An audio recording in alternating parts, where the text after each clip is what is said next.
दोस्तों, एक बार फिर से आपके अपने चैनल एंटरटेनमेंट बिफोर यू में तहे दिल से स्वागत है।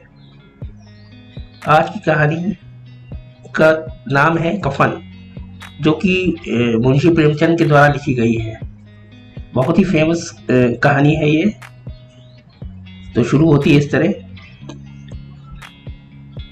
झोपड़े के द्वार पर बाप और बेटा दोनों एक बुझे हुए अलाव के सामने चुपचाप बैठे हुए हैं और अंदर बेटे की जवान बीवी पुदिया प्रसव वेदना से पछाड़ खा रही थी।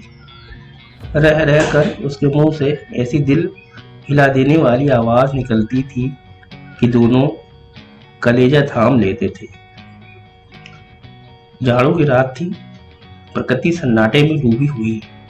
सारा गांव अंधकार में लय हो गया था। गीसू ने कहा, मालूम होता है बचेगी नहीं। सारा दिन दौड़ते ही गया। जा देख तो आ। माधव चिढ़ कर बोला, मरना ही है तो जल्दी मर क्यों नहीं जाती? देख कर क्या करूं? तू बड़ा बेदर्द है बे। साल भर जिसके साथ सुख चैन से रहा, उसी के साथ इतनी बेवफाई। तो मुझसे तो इतना तड़पना और हाथ पांव पटकना नहीं देखा जाता। चमारों का कुनबा था और सारे गांव में बदनाम। गीसू एक दिन काम करता तो 3 दिन आराम। माधव इतना कामचोर था कि आध घंटे काम करता तो घंटे भर चिलम पीता। इसलिए उन्हें कहीं मजदूरी नहीं मिलती थी। घर में मुट्ठी भर भी अनाज मौजूद होता तो उनके लिए काम करने की कसम थी।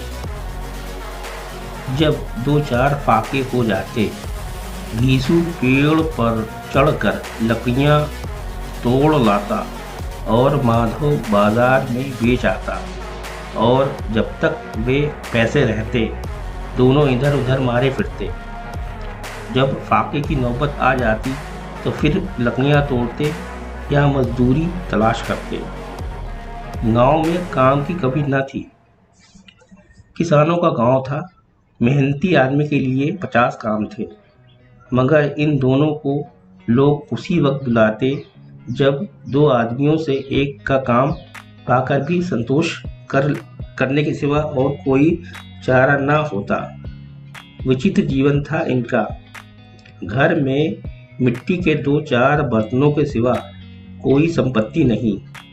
फटे चीथड़ों से अपनी नंगता को ढके हुए जिए जाते थे।